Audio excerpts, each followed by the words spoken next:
Let's get right into it. Welcome to this explainer. Today, we're unpacking a seriously chilling village horror story from Samapur.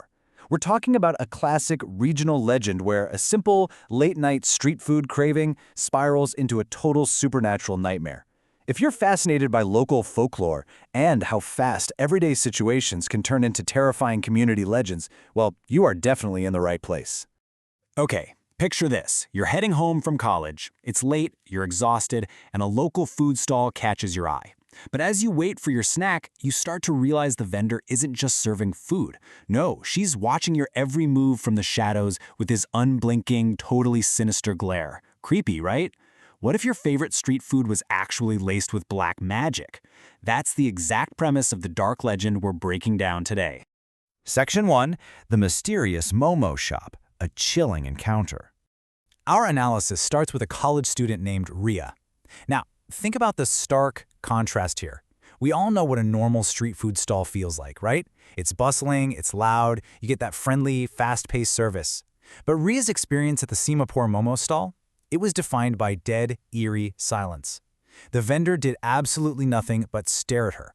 Just this intense, creepy, unblinking gaze.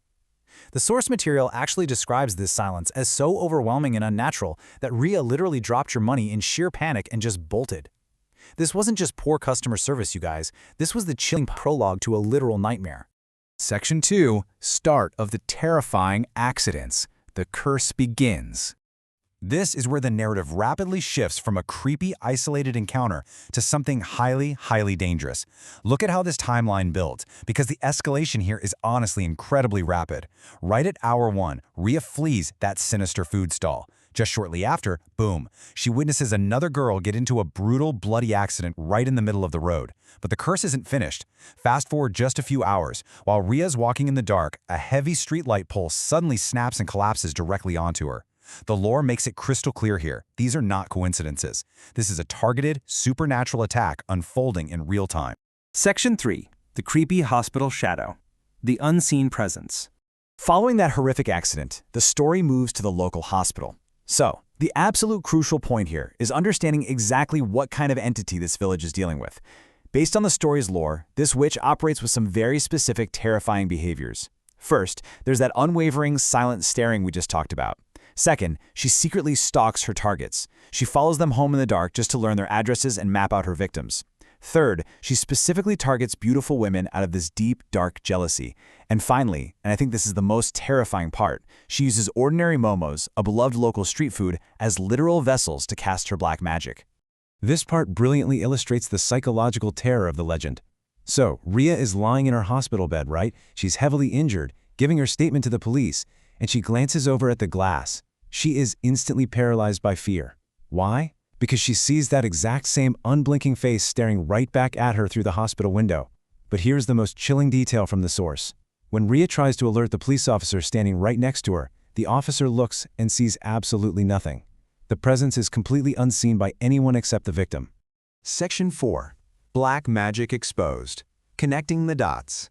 So how exactly does Ria's father piece this massive supernatural puzzle together before the entity can claim any more lives? Let's break it down. Step 1. He steps out of the hospital to go fetch the doctor. Step 2. On his way, he happens to walk right past that same eerie, now quiet Momo stall. And then, step 3, suddenly it all clicks. He connects the sudden, inexplicable string of brutal accidents in the village, the bizarre behavior of the vendor, and his daughter's sheer terror. It hits him. He realizes the momos themselves are laced with black magic, and they are the direct, undeniable cause of these unnatural disasters. Section 5. Final battle with the witch. Community fights back. This realization brings us directly to the climax of the story, where this isolated horror transforms into an explosive physical community confrontation.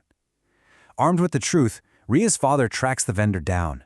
And once she realizes she's totally cornered, the lore describes this truly terrifying transformation.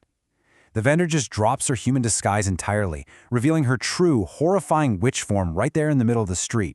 And she doesn't back down for a second. Instead, she threatens to destroy 3 more victims with her dark magic. But, instead of cowering in fear, Ria's father actually takes a stand. He rallies the entire village, gathering the community into an angry mob. He shouts this powerful, defiant declaration in Hindi as they completely surround the witch. Now your true form is before us. Our family members are in this condition after eating your black magic momos. Today, you will not survive.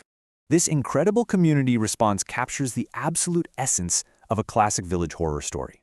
It's never just about the individual victim, you see. It's always about collective action. The village forms a united, armed front. The residents don't run away. They actually physically fight back against the witch to protect their own. And finally, to ensure this dark magic is permanently broken, the community sets fire to the cursed food stall, burning the whole thing entirely to the ground. It is such a dramatic, fiery conclusion to her reign of terror. So, as we wrap up this explainer on the terrifying Simapur legend, I have to leave you with a little question to ponder. The next time you get a late-night craving and you stop at an unfamiliar, quiet stall on a dark road, do you really know who is standing in the shadows behind the counter? Thank you so much for exploring this fascinating, chilling lore with me. Keep asking questions, and I'll catch you in the next explainer.